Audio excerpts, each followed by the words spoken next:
Good morning to all of you.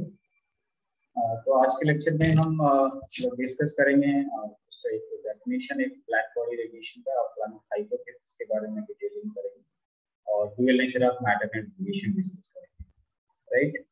कल हम लोगों ने प्रीवियस लेक्चर में ये डिस्कस किया कि need and development of quantum mechanics क्या है, ब्रीफ इंट्रोडक्शन फिजिक्स के बारे में, क्वांटम मैकेनिक्स के बारे में।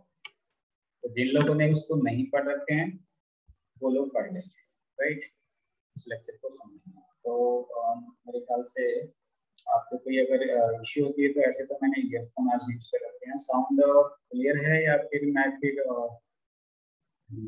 ये यूज करूँ जो डिफरेंट माइक है, बस चेक करके आप लोग बताइएगा कि कोई डिफरेंस आ रहा है कि नहीं। चैट बॉक्स में आपको बताना है।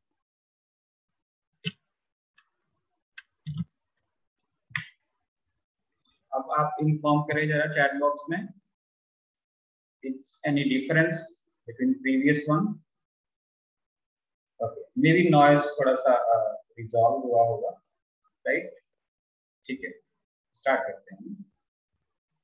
ब्लैक बॉडी रेडिएशन क्या होता है, इसका डेफिनेशन अक्सर पूछा जाता है ना। तो यहाँ पर मैं डिटेलिंग नहीं करने जा रहा हूँ, जस्ट यहाँ डेफिनेशन में गौर करेंगे सो दैट कि जो नेक्स्ट टॉपिक करेंगे हम लोग प्लैंक्स का हाइपोथेसिस, उसको समझने में हेल्प मिलेगा, राइट। तो यहाँ पर डेफिनेशन एज इट इज लिखा है, basically black body is a material, right. Material कोई भी आप सब्सटेंसेस देख रहे हैं, मटेरियल देख रहे हैं, ऑब्जेक्ट देख रहे हैं, तो उसको मटेरियल कह सकते हैं। दैट एब्जॉर्ब ऑल रेडिएशन ना, मटेरियल में भी वो मटेरियल जो कि ऑल रेडिएशन, सारे रेडिएशन, सारी लाइट को एब्जॉर्ब कर ले, falling on it and it neither reflects nor transmit any radiation falling on it. When a black body is heated, it emits radiation known as black body radiation, right? Simple सी ये भाषा आप कह सकते हैं कि एक ऐसा बॉडी जिसपे कि अगर कोई लाइट इंसिडेंट हो रही है तो उससे वो ट्रांसमिट भी नहीं हो सकती है, राइट, और उससे रिफ्लेक्ट भी नहीं हो सकती है। उसके अंदर वो सारी की सारी एनर्जी क्या हो जाएगी, एब्जॉर्ब हो जाएगी। अगर उस बॉडी पे कोई लाइट या रेडिएशन उस पे इंसिडेंट होती है जिसमें कि सारे के सारे उसमें वेवलेंथ उसके अंदर एब्जॉर्ब हो जाए, राइट। तो एब्जॉर्ब होगी तो उस बॉडी को अगर हम एनर्जी, हीट एनर्जी प्रोवाइड करेंगे तब वो रेडिएशन इमिट करेगा, यानी कि वो जो एनर्जी एब्जॉर्ब किया था उस एनर्जी को वापस वो इमिट करेगा। उस टाइप की बॉडी को हम क्या कहेंगे, उस टाइप की मटेरियल को क्या कहेंगे, black body radiation, just simple, right. तो अब हम लोग मूव करते हैं प्लैंक्स हाइपोथेसिस। प्लैंक्स का आपने सुन रखे हैं कि जो मैक्स प्लैंक साइंटिस्ट थे जिन्होंने क्वांटम मैकेनिक्स के लिए, क्वांटम मैकेनिक्स में थ्योरेटिकल आइडिया प्रोवाइड किया। 1901 में क्या प्रोवाइड किया, थ्योरेटिकल आइडिया हमें प्रोवाइड किया। तो जो उनकी हाइपोथेसिस था, क्योंकि हम लोग क्लासिकल मैकेनिक्स से क्या कर नहीं कर सकते हैं, माइक्रोस्कोपिक लेवल पे किसी भी ऑब्जेक्ट की मोशन को हम एक्सप्लेन नहीं कर सकते हैं, किसी भी लॉज को वहां पर वैलिड नहीं कर सकते हैं classical laws. Microscopic level, microscopic यानी कि इलेक्ट्रॉन, प्रोटॉन, न्यूट्रॉन, ये जो एटम्स है, अगर कोई मॉलिक्यूल्स है, तो इन जो हमें नेक्ड आई से नहीं दिखता है उसको स्टडी करने के लिए हमें दूसरी फिजिक्स की रिक्वायरमेंट है, जिसको हम क्वांटम मैकेनिक्स कहते हैं, राइट। तो उसमें जो थ्योरेटिकल आइडिया जो 19th सेंचुरी में, यानी कि 20th सेंचुरी के फर्स्ट में, अर्ली 20th सेंचुरी में जो ये चीज इंफॉर्मेशन बताया, दैट इज मैक्स प्लैंक, है ना। और उनकी हाइपोथेसिस क्या थी, उनकी थ्योरी क्या थी, जो थ्योरेटिकल आइडिया कि जो ब्लैक बॉडी है, बेसिकली अ ब्लैक बॉडी, अभी जो मैंने डेफिनेशन बताया कि जिसपे अगर कोई बॉडी पे लाइट इंसिडेंट होगी वो एब्जॉर्ब हो जाएगी, जब उसको हम एनर्जी, हीट एनर्जी प्रोवाइड करेंगे तभी वो एनर्जी को इमिट करेगा। That body is called black body radiation, right. So a black body consist of large number of charged oscillators of molecular size, right. अब इसको आप ब्लैक बॉडी को और भी डीप में इस यहाँ पर एक्सप्लेन कर सकते हैं कि basically what is black body, it consist of large number of charged oscillator, यानी कि एक तरह से वो ऑसिलेट करता है, मॉलिक्यूलर साइज का होता है, उसमें ऑसिलेटर हम कह सकते हैं, वो अपने मीन पोजीशन पे ऑसिलेट करते हैं। तो basically it consist of large number of charge oscillators of molecular size, right. तो जो इसके नेक्स्ट इसका हाइपोथेसिस है, that second is The oscillators have only certain discrete energy En, यानी कि वो ऑसिलेटर है, ऑसिलेट कर रहा है, वाइब्रेट कर रहा है, तो उसके पास कुछ ना कुछ एनर्जी होनी चाहिए और वो फिक्स्ड होनी चाहिए. And that energy, the oscillators energy, that En is given by En is equal to NH nu.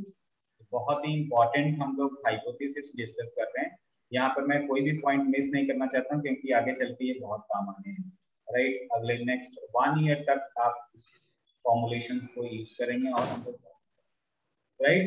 तो हमें पता चला कि ऑसिलेटर्स के पास जो डिस्क्रीट एनर्जी, डिस्क्रीट का मतलब क्या है, अलग अलग एनर्जी है ना. डिस्क्रीट का मतलब अलग अलग energy, right. So only certain discrete energy and that is given by n equal to nh, right. So n is equal to 1 2 3, that is positive integer होगा, right. And nu is the frequency of vibration of the oscillator. जिस frequency से oscillator oscillate हो रहा है उसकी frequency है, right.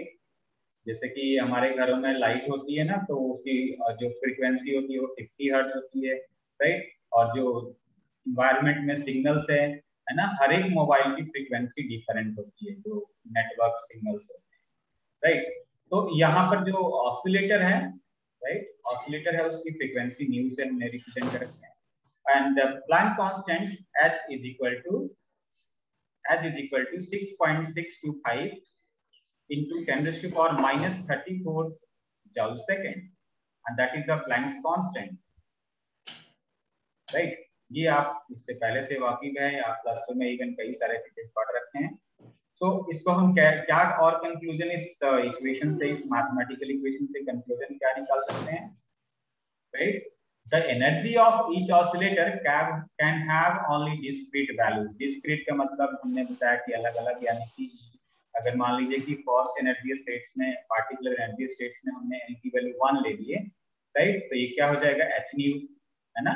n is equal to 2 ले लिए तो 2h nu, इसी तरह से 3h nu, यानी कि हर एक एनर्जी स्टेट्स की डिफरेंट एनर्जी होगी, राइट. इस इक्वेशन से आप कह सकते हैं.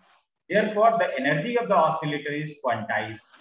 Quantized का मतलब क्या हुआ कि डिफरेंट होगी. Each discrete value of energy represents a different quantum states. अब हम अगर बहुत ही बल्क लेवल पे मैं अगर इसको समझाने की कोशिश करूं कि एनर्जी लेवल्स को मैं इस तरह से रिप्रेजेंट कर दिया, आपने हाइड्रोजन एटम को पढ़ रखा है एनर्जी लेवल को इस तरह से, तो इसको हम ग्राउंड स्टेट कह सकते हैं, इसको n इज इक्वल टू 1 कह सकते हैं, is equal to n is equal to 2 कह सकते हैं, n इज इक्वल टू 3 कह सकते हैं. तो ये जो डिफरेंट एनर्जी स्टेट्स हैं उनकी डिफरेंट एनर्जी होगी, right. This is called quantum states. A different quantum states होगा, राइट. और डिफरेंट क्वांटम स्टेट्स में डिफरेंट एनर्जी होगी, राइट. वो एनर्जी सेम नहीं हो सकती है, राइट. इन चीजों का ध्यान रखना है. इन बिटवीन कोई अगर आप लोगों को प्रॉब्लम होती है तो आप चैट सेक्शन में जरूर बताएंगे, राइट. कोई प्रॉब्लम होती है तो आप जरूर इन्फॉर्म करें, क्योंकि मेरे को ईयरफोन मैं नहीं लगा रखा हूँ, जस्ट माइक लगा रखा हूँ, तो आप चैट बॉक्स में ही केवल मैसेज कर सकते हैं, राइट. और उसी से मेरे को पता चल सकता है, अदरवाइज नहीं. तो next hypothesis, that is third hypothesis, the oscillator emits energy only when it jumps from higher energy state or quantum state. बहुत ही इंटरेस्टिंग फिजिक्स है यहाँ पर. अगर इन सब चीजों को, क्वांटम फिजिक्स अगर आपको समझ में आती है तो आपको लेजर जो आपके 4th सेमेस्टर में है, लेजर भी बहुत अच्छे से समझ में आती है. मतलब बहुत ही इंटरेस्टिंग फिजिक्स है. इन चीजों में मतलब आपको ये चीजें समझ में तब आपको आएगी जब इसमें आप बिल्कुल इन्वॉल्व हो जाए, इसको फील करें, इसको ऑब्जर्व करें, है ना. कि वाकई में जो चीजें हमें नहीं दिख रही है उसके इनसाइड में हम जाकर के बातें कर रहे हैं कि उसमें कुछ एनर्जी लेवल होती है, राइट. और वो एनर्जी लेवल के बारे में क्या कर रहा है कि उसकी एनर्जी लेवल डिफरेंट एनर्जी होती है, डिफरेंट एनर्जी लेवल में डिफरेंट उसका एनर्जी एग्जिस्ट करता है. क्वांटम स्टेट उस एनर्जी लेवल को हम कह सकते हैं. एनर्जी लेवल्स क्वांटाइज्ड होते हैं, ऑसिलेटर की एनर्जी जो होती है वो क्वांटाइज्ड होती है, राइट. जिस बात को थर्ड को समझिए, बहुत ही इंपॉर्टेंट है. The oscillators emit only when it jumps from higher energy states. अब मैं यहाँ पर दो एनर्जी स्टेट्स रिप्रेजेंट करता हूँ. एक हायर एनर्जी स्टेट है, यानी कि मैं इसको हायर एनर्जी स्टेट ऐसे समझने के लिए, और इन लोअर एनर्जी स्टेट्स मैंने कह दिया, राइट. कह रहा है कि ऑसिलेटर एनर्जी का भी इमिट करता है when it jumps from higher energy state और क्वांटम स्टेट। इसको हायर क्वांटम स्टेट कह सकते हैं, एनर्जी स्टेट कह सकते हैं, इसको लोअर एनर्जी स्टेट या फिर लोअर क्वांटम स्टेट कह सकते हैं। तो ऑसिलेटर जो है एनर्जी का भी इमिट करेगा जब यहाँ से कोई मॉलिक्यूल यानी कि जिसको हम कह रहे हैं ऑसिलेटर, अगर वो जंप करता है हायर एनर्जी स्टेट से लोअर एनर्जी स्टेट में, तो इस फॉर्म में क्या होगा, फोटोन इमिट होगा, लाइट इमिट होगी, एनर्जी इमिट होगी, रेडिएशन इमिट होगी, आप ये सारी चीजें बोल सकते हैं, right. And it absorbs energy when it goes from a lower to higher energy state. मतलब समझ लीजिए कि लेजर का मैं दो यहाँ पर बेसिक कॉन्सेप्ट बता रहा हूँ। एक तो ये स्पॉन्टेनियस एमिशन मैं कह सकता हूँ, और एक अभी जो नेक्स्ट बताऊंगा वो that is the induced absorption और स्पॉन्टेनियस एब्जॉर्प्शन बताऊंगा। देखिए इसे इसमें लास्ट में बताया है, सेकंड पार्ट में बताया कि एब्जॉर्प्शन का और इमिशन का पहले पार्ट में बताया। तो कोई भी सब्सटेंस अगर मान लीजिए सब्सटेंस है, राइट, अब इसके इनसाइड में हमें नहीं मालूम है कि कौन सा एटम कहाँ पर है, वो हमें नहीं दिख रहा है, वो तो हमें सॉलिड फॉर्म में या लिक्विड फॉर्म में या गैसियस फॉर्म में हमें ऑब्जर्व हो सकता है। गैसियस को हम जनरली ऑब्जर्व नहीं कर पाते हैं, सॉलिड लिक्विड को ऑब्जर्व कर पाते हैं। गैसियस अगर कंडेंस हो रहा है तब थोड़ा बहुत पता चल सकता है, राइट। तो इसमें जो एटम्स है जिसको हम नहीं देख पा रहे हैं, उस एटम्स के इनसाइड में क्या है, न्यूक्लियस है पॉजिटिव, राइट, और उसके सराउंडिंग में इलेक्ट्रॉन, प्रोटॉन, न्यूट्रॉन, ये सारा कुछ हम एटम्स के इनसाइड में बात कर रहे हैं। अब 19 तारीख की कहानी यहाँ पर डिस्कशन हो रही है कि अगर इस सिस्टम को अगर हम एनर्जी प्रोवाइड करेंगे तभी इसका इलेक्ट्रॉन इस एनर्जी को एब्जॉर्ब करके वो हायर एनर्जी स्टेट्स में यानी कि इस एटम्स के अदर ऑर्बिटल्स में वो मोशन कर सकता है, मूव कर सकता है, जंप कर सकता है, राइट। तो उसी तरह से इस ऑसिलेटर में बात कर लेंगे। यहाँ पर अगर कोई ऑसिलेटर की हम बात करें, राइट, मॉलिक्यूल की यहाँ पर बात करें, तो यहाँ पर अगर हमने इसको एनर्जी प्रोवाइड की है तो ये क्या करेगा, इस एनर्जी को अब्सॉर्ब करके ये ऑसिलेटर डिफरेंट क्वांटम स्टेट्स में या डिफरेंट एनर्जी स्टेट्स में प्रोपिगेट हो जाएगा, मूव कर जाएगा, ट्रांजिशन कर जाएगा, राइट। तो इस टाइप के जनरल फिनोमेना को हम ट्रांजिशन भी कह सकते हैं, राइट। ये सब याद रखिएगा, लेजर में ये सब फिजिक्स की जो है, राइट। तो सिंपल से यहाँ पर हमने बात की है कि क्वांटम ट्रांजिशन कब होगा, जब उसको हम एनर्जी प्रोवाइड करेंगे और जो हायर एनर्जी स्टेट में चला जाएगा तो फिर वो लोअर एनर्जी स्टेट में जंप करेगा तो फोटोन उसमें, right. It third,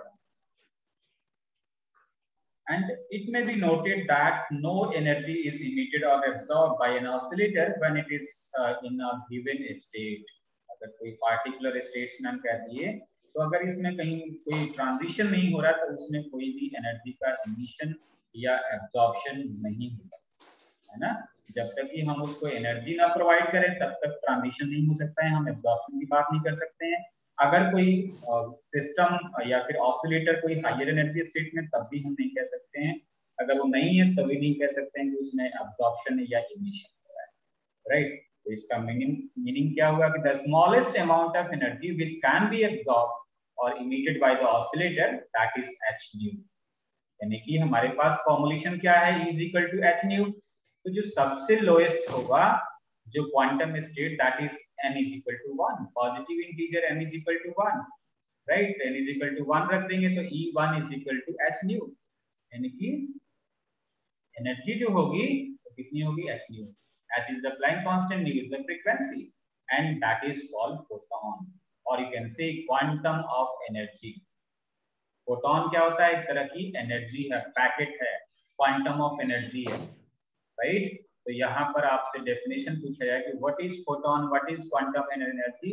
basically it is a packet of energy, it is a ground state, you can say it is you can say the smallest amount of energy and that can be absorbed or emitted by an oscillator, that is called photon, right। तो photon की energy कितनी होगी, the energy of a single photon, याद रखिएगा question कभी पूछा जा सकता है कि a single photon की एनर्जी कितनी होगी, that is given by E is equal to h nu, right। So Planck's hypothesis introduced the concept of quantized energy states। यानी कि हमने पहले ऐसा कुछ नहीं, क्लासिकल मैकेनिक्स में हम ऐसे कुछ नहीं ऑब्जर्वेशन किए थे कि जो सिस्टम है, कोई मटेरियल है, उसके अंदर हम क्वांटम स्टेट्स की बात नहीं किए थे एनर्जी स्टेट्स की बात नहीं किए थे, क्वांटाइज्ड एनर्जी स्टेट्स की बात नहीं किए थे, डिफरेंट एनर्जी स्टेट्स की बात नहीं की थी। लेकिन जब क्वांटम मैकेनिक्स यानी कि माइक्रोस्कोपिक लेवल पे हम चीजों को स्टडी करना स्टार्ट किए, तब ये सब चीजें पता चला कि जो एनर्जी स्टेट्स होती हैं, जो क्वांटम स्टेट्स होती हैं, वो क्वांटाइज होती हैं, which give rise to the birth of quantum frequency or quantum mechanics, right? Quantum mechanics क्या है? Mechanics that means motion of microscopic particle, study of motion of microscopic particle and their related laws, right? So this is all about Planck's hypothesis or brief definition of black body radiation, right? तो अगर ये आप लोग को ये topic clear है तो just chat section में वाई टाइप कीजिए, राइट? सभी लोग जस्ट टाइप वाई। और मैं नेक्स्ट टॉपिक की तरफ मूव करूं जो कि बहुत ही इंटरेस्टिंग है, और मैं बहुत ही आप लोग का ग्रेटफुल हूँ, आभार व्यक्त करता हूँ यहाँ पर कि आप लोग मतलब डेडिकेटली लेक्चर अटेंड कर रहे हैं। और जो भी ये स्टूडेंट है, देखिए मैं कभी भी मतलब आप लोग को फोर्स नहीं करता कि आप लेक्चर लगाओ, है ना? अगर आपने एडमिशन लिए हैं, पेरेंट्स के पैसे इन्वेस्ट कर रखे हैं, तो उस पैसे को वसूलो, है ना? उस पैसे का आउटपुट आना चाहिए, और आउटपुट कैसे ले सकते हो आप पे डिपेंड करता है, मेरे पे डिपेंड नहीं करता है, राइट? मैं अपनी ड्यूटी कर रहा हूँ, अब आपको अपनी ड्यूटी करनी है, राइट? तो यहाँ पर मैं दूसरी फाइल एक ओपन कर लूँ, जो कि वेव पार्टिकल ड्यूअलिटी हमें डिस्कशन करना है आज, राइट? इसको मैंने सेट करके रखा हूँ। Is this clear? Only 35 students यहाँ पर सीरियस है, बाकी अराउंड 7 स्टूडेंट्स का रिस्पांस नहीं आया, तो वाई? यस।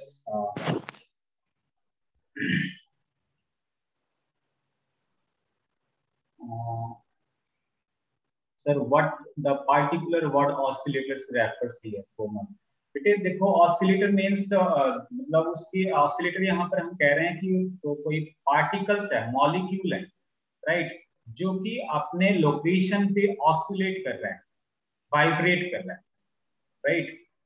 और जो भी इवन हम लोग क्या कह सकते हैं, स्प्रिंग को ले लो, स्प्रिंग को अगर हम बल्क लेवल पे देखें तो उसमें अगर थोड़ा सा जर्क दे दें, उस पर फोर्स लगा करके उसको स्ट्रेच कर दें और उसको फिर वापस छोड़ दें, तो क्या करने लगता है? ऑसिलेट करने लगता है, राइट? तो उसको हम ऑसिलेटर की तरह अपने इंस्ट्रूमेंट कह सकते हैं कि वो ऑसिलेशन कर रहा है, right?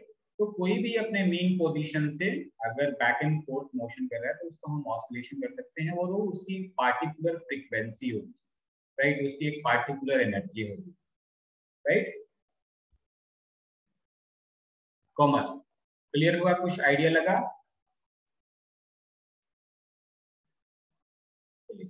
Next thing is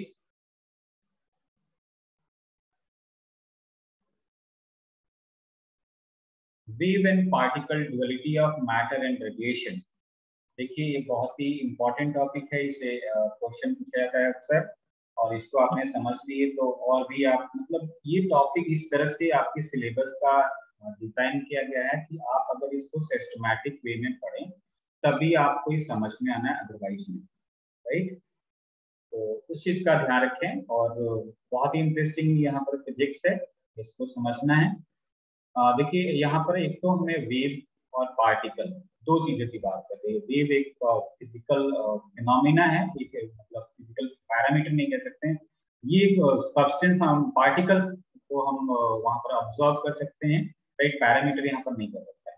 in दोनों का दो तरह के नेचर होता है ना, वेव एंड पार्टिकल, मतलब हम मैटर का और रेडिएशन का दो तरह के नेचर होता है। रेडिएशन क्या है? एक तरह का एनर्जी है ना, इलेक्ट्रोमैग्नेटिक रेडिएशन कह सकते हैं। मैटर क्या है? एक तरह का मटेरियल, यानी कि हम सॉलिड, लिक्विड, गैस कह सकते हैं, राइट? और 5 टाइप्स के जो भी आपने मैटर्स के बारे में पढ़ रखे हैं उसकी बात हो रही है। तो मैटर्स के भी दो नेचर हो सकते हैं और रेडिएशन के भी दो नेचर हो सकते हैं। वीरपाल बेटे ध्यान रखो, कोई अनम्यूट या फिर वीडियो ऑन करने कोई ट्राई कर रहा है? देखिए, तो हमारा टारगेट क्या है अभी इसमें समझने का कि रेडिएशन के दो नेचर हम किस तरह से कह रहे हैं और मैटर के दो नेचर कौन कौन से कह रहे हैं।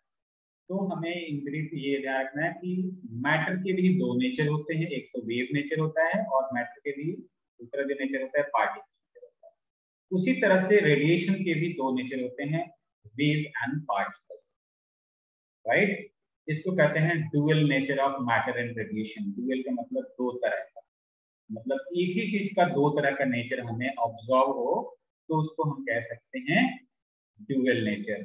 लास्ट में आप बहुत ही कंसंट्रेट हो गए इसको पढ़ेंगे, लास्ट में इमेज रिप्रेजेंट करूंगा और उसमें आप चेकआउट करेंगे कि इमेज तो एक सिंगल है, बट आप उसको अगर कंसंट्रेट होकर के ऑब्जर्व कर रहे हैं तो उसमें दो नेचर रिप्रेजेंट होगा। बहुत ही इंटरेस्टिंग एक इमेज शो करूंगा, right.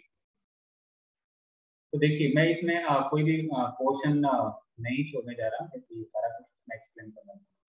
The concept of wave nature of matter that arises from the dual character of the radiation, which sometimes behaves as a wave and other times as a particle, right?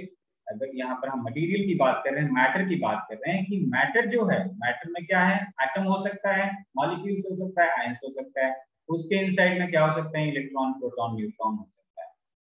तो जो particles है, either हम matter में atom ही बोलते हैं या फिर electron बोलते हैं, तो उसका नेचर कैसा हो सकता है, वेव की तरह हो सकता है और दूसरे टाइम पार्टिकल की हो सकता है। ये ध्यान रखेंगे कि दोनों साइमल्टेनियसली नहीं हो सकता है, right. For instance, radiation is considered as a wave in propagation experiments based on interference, diffraction and polarisation. अब हम कौन से बेसिक फिनोमेना, कौन से फिजिकल फिनोमेना के बेसिस पे कह सकते हैं कि जो रेडिएशन है वो वेव नेचर रिप्रेजेंट करता है। वो जो फिनोमेना है, that phenomena is called interference, diffraction and polarisation. Radiation dual nature show करता है वेव जैसे, राइट। कब, कौन से फिनोमेना में, interference, diffraction and polarisation, right. अब पार्टिकल नेचर कब शो करेगा, ये भी रिप्रेजेंट करते हैं। These experiments prove that the wave nature of radiation because they require two waves at the same position at the same time. आपको मालूम है कि इंटरफेरेंस के लिए, डिफ्रैक्शन के लिए, पोलराइजेशन के लिए टू वेव्स की रिक्वायरमेंट होगी, है ना। कहते हैं ना, इंटरफेरेंस बेसिकली क्या है, is a redistribution of energy, है ना।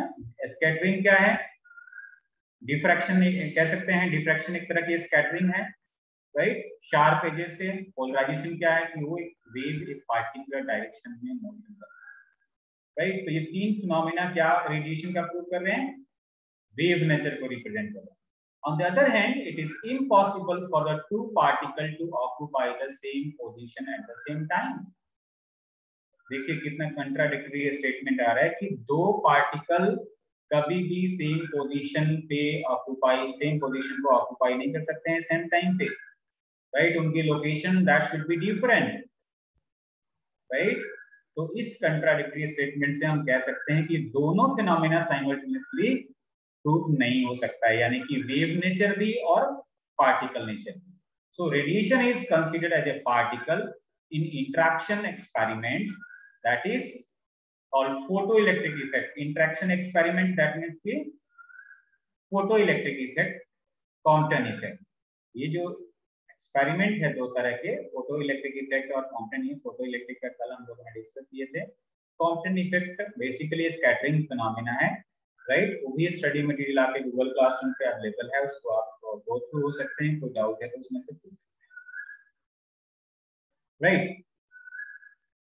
In these experiments, radiation in the form of particle, that is photon, interacts with matter, right.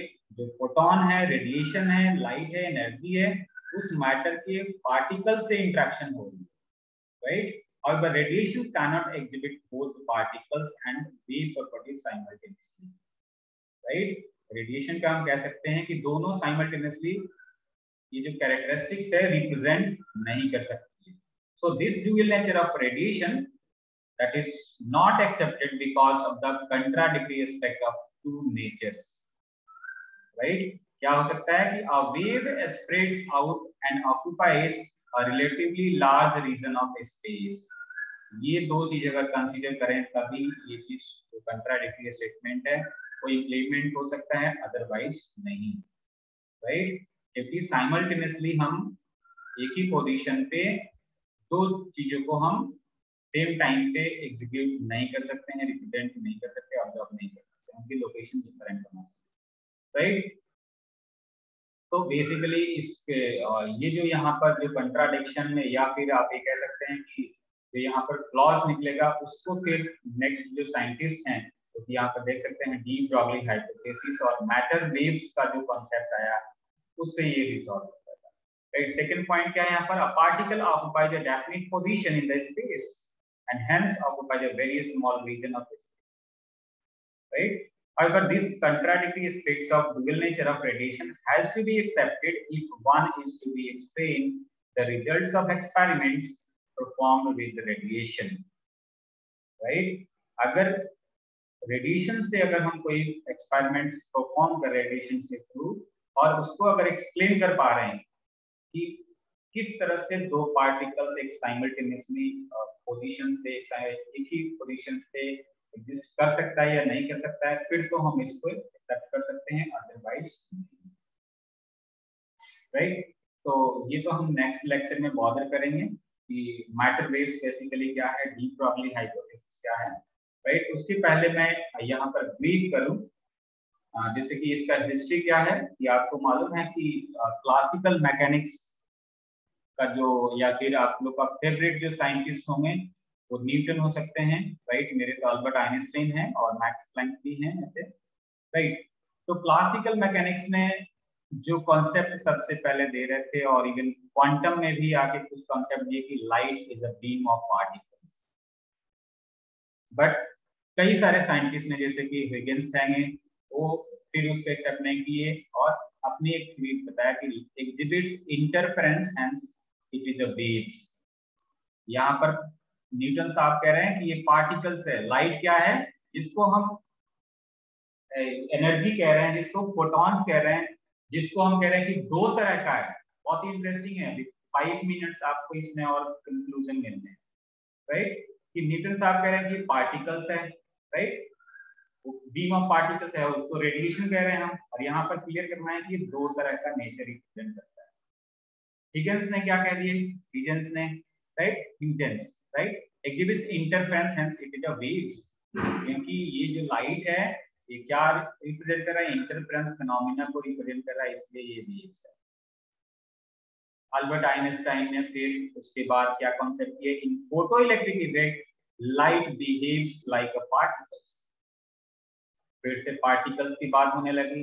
फिर मैक्सवेल ने उसके बाद थ्योरी प्रोवाइड किए कि इलेक्ट्रोमैग्नेटिक थ्योरी को एक्सप्लेन किए, basically it is a waves. That means कि यहाँ पर अभी रिसर्च चल रहा है। लास्ट में फिर कॉम्पटन ने भी कह दिए कि my scattering experiment light basically it is a beam of particles. तो इससे आप क्या कंक्लूजन आप निकाल सकते हैं कि अभी जैसे लास्ट में हमने बात की है कि अगर आप एक्सपेरिमेंट या कोई चीज कॉन्सेप्ट को एक्सप्लेन कर रहे हैं अच्छे से, फिर तो अगर डिफेंड कर ले रहे हैं फिर तो आपका जो कहना है वो सही है, अदरवाइज वो गलत है। अगर किसी चीज को एक्सप्लेन नहीं कर पा रहे हैं फिर आपका स्टेटमेंट, आपका लॉ वो गलत है, वो प्रूफ नहीं हो पाएगा। तो जस्ट ये फन यहाँ पर कह गए कि देखिए कोई कह रहा कि पार्टिकल्स है, कोई कह रहा वेव है, कोई कह रहा कि वेव है फिर पार्टिकल्स फिर वेव, ऐसे मतलब ये कई सारे उसमें साइंस लगे। तो यहाँ पर एक फन सा बनाया गया है कि देखिए on Monday, Wednesday and Friday it is a particle, on Tuesday, Thursday and Saturday it is a wave।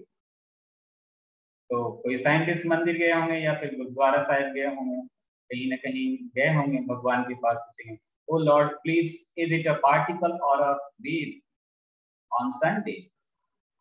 सो भगवान का क्या जवाब आया, it is both, it has a dual nature, right, not only electrons and photons but everything has this dual nature, right?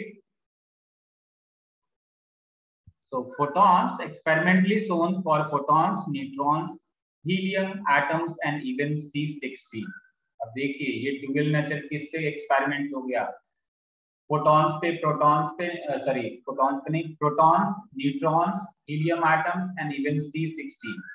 कितना मतलब ये इस molecule पे कार्बन C60 पे भी एक्सपेरिमेंट किया गया, तब ये बताया गया कि सब कुछ डुअल नेचर शो कर सकता है। इवन एक तो रेडिएशन हो गया, एक मैटर हो गया। मैटर में हम लोग आते हैं, जो रेडिएशन लाइट जो एग्जिस्ट करता है वो भी दो तरह के नेचर शो करता है, राइट। अब आप लोग के लिए टास्क है, with in 2-3 minutes, even 6 minutes भी है। कोई क्वेरीज है आप लोग का? नहीं, चैट बॉक्स में आप देखिए, आप लोग को चैट बॉक्स में आपको बताना है कि ये जो इमेज है, इस इमेज में आप क्या देख रहे हैं, इस इमेज में किसका किसका है, whom do you see in this picture। ये भी मैं जस्ट नाइट में लेक्चर अटेंड किया था NPTEL का, यहाँ पर आप देख सकते हैं इमेज, बहुत ही अच्छे से सर ने इसमें एक्सप्लेन किए थे डुअलिटी ऑफ नेचर, राइट। तो वहां से ये मैं स्क्रीन शॉट आप लोग को रिप्रेजेंट कर रहा हूँ। देखिए बताइए इसमें क्या आपको दिख रहा है, इधर यंग गर्ल और ओल्ड वुमेन। चैट बॉक्स में बताइए आप लोग को क्या दिख रहा है। कोमल के just young girl, please concentrate on this image, observe according to quantum mechanics. दोनों दिख रहा है जी, very good very good, girl and women दिख रहा है, वेरी गुड। अब सभी को दिखने लगा। अगर आपने कंसंट्रेशन इंक्रीज कर दिए थोड़ा सा, मेरे को भी मतलब फर्स्ट 30 सेकेंड्स में तो सिंगल इमेज ही दिख रहा था, बट जब लेक्चर को और थोड़ा सा ध्यान से सुना तो देखा तो यहाँ तो दो इमेज दिख रहा है। तो देखिए इमेज हमारे पास ये सिंगल है, इमेज हमारे पास ये सिंगल दिख रहा है, राइट। बट इसका नेचर अगर हम माइन्यूटली उसको ऑब्जर्व कर रहे हैं, राइट, इसी को तो क्वांटम मैकेनिक्स कहते हैं कि माइक्रोस्कोपिक लेवल पे चीजों को आप किस तरह से ऑब्जर्व कर रहे हैं, right, that is the study of quantum mechanics, right. इसको आपने बहुत ध्यान से इसको आपने ऑब्जर्व किए, ये दो तरह का नेचर रिप्रेजेंट हो रहा है, राइट। तो जो भी हमारी क्लास में इसमें पेंटिंग के वो है एक्सपर्ट हैं, उसको इसमें इस इमेज को बनाना है, राइट। और जो इसमें कोमल है तो ये कोमल का टास्क है।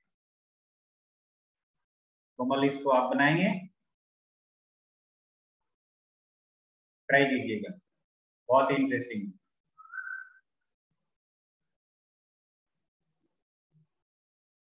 चलिए तो इसको हम लोग ब्रीफ करते हैं लेक्चर को। तो हम लोगों ने क्या आज डिस्कस किए, brief introduction of black body radiation. एक ऐसा मटेरियल, एक ऐसा बॉडी जो कि सारी की सारी रेडिएशन को एब्जॉर्ब कर ले, कोई भी इसमें से एमिट ना हो, ट्रांसमिट ना हो, ऐसे बॉडी को हम क्या कहते हैं, ब्लैक बॉडी कहते हैं। दैट मींस कि उसको अगर हम हीट प्रोवाइड करेंगे तभी वो एनर्जी इमिट करेगा, राइट। प्लैंक हाइपोथेसिस हम लोगों ने डिस्कस किए। प्लैंक हाइपोथेसिस से हमें पता चला कि डिफरेंट क्वांटम स्टेट्स होते हैं ऑसिलेटर का, यानी कि सब्सटेंसेस के इनसाइड में, राइट। और डिफरेंट क्वांटम स्टेट्स को हम डिफरेंट एनर्जी स्टेट्स कह सकते हैं, यानी कि क्वांटम स्टेट्स जो होते हैं वो क्वांटाइज्ड होते हैं, राइट। यानी कि हर एक क्वांटम स्टेट्स की, हर एक एनर्जी स्टेट्स की डिफरेंट एनर्जी होती है। और जो क्वांटम एनर्जी का फॉर्मूलेशन है वो क्या है, यानी कि ऑसिलेटर की एनर्जी का फॉर्मूलेशन क्या है, En is equal to h nu, En is equal to h nu, right. तो n क्या रिप्रेजेंट करे, जस्ट वहां पर क्वांटम स्टेट कह सकते हो, ये जस्ट पॉजिटिव इंटीजर है। अगर n की वैल्यू आप चेंज करेंगे तो डिफरेंट क्वांटम यानी एनर्जी स्टेट्स की आपको एनर्जी मिल जाएगी, राइट। तो मिनिमम जो एनर्जी होगी क्वांटम स्टेट्स की, that is E is equal to h nu and that is called photon, that is called quantum of energy, right. उसके बाद हम wave particles, you can say wave and particles, that is called duality of matter and radiation। दो तरह के nature होते हैं, matter का भी और रेडिएशन का भी। जो भी हम सब्सटेंसेस जो देखते हैं उसके दो तरह के नेचर होते हैं। जस्ट उसको ऑब्जर्वेशन पे हम माइक्रोस्कोपिक लेवल पे हम कह सकते हैं, बल्क लेवल के दो तरह के यहाँ पर नहीं कह सकते हैं। देखिए इसको बहुत ही केयरफुली इसको ऑब्जर्व किए तभी यहाँ पर पता चला कि दो तरह के यहाँ नेचर है, अदरवाइज तो रेडिएशन के भी दो तरह के नेचर हैं और मैटर के भी दो तरह के नेचर हैं, राइट। जो वेव नेचर, जो फिनोमेना है, वेव नेचर कौन सा शो करता है, phenomena interference, diffraction and polarisation. और जो पार्टिकल नेचर रेडिएशन का शो करता है, that is the photo electric effect and quantum nature, right. कोई भी अगर आप फिनोमेना को एक्सप्लेन कर रहे हैं, अगर आप नेचर को पता करना चाहते हैं, अगर आप थ्योरी को एक्सप्लेन कर देते हैं तो फिर वो लॉ सही होगा, राइट। तो इसको एक बार आप चेकआउट कर लीजिए, इसमें कोई क्वारीज होगा तो आप अभी क्वेश्चन आवर्स में, right. Thank you so much.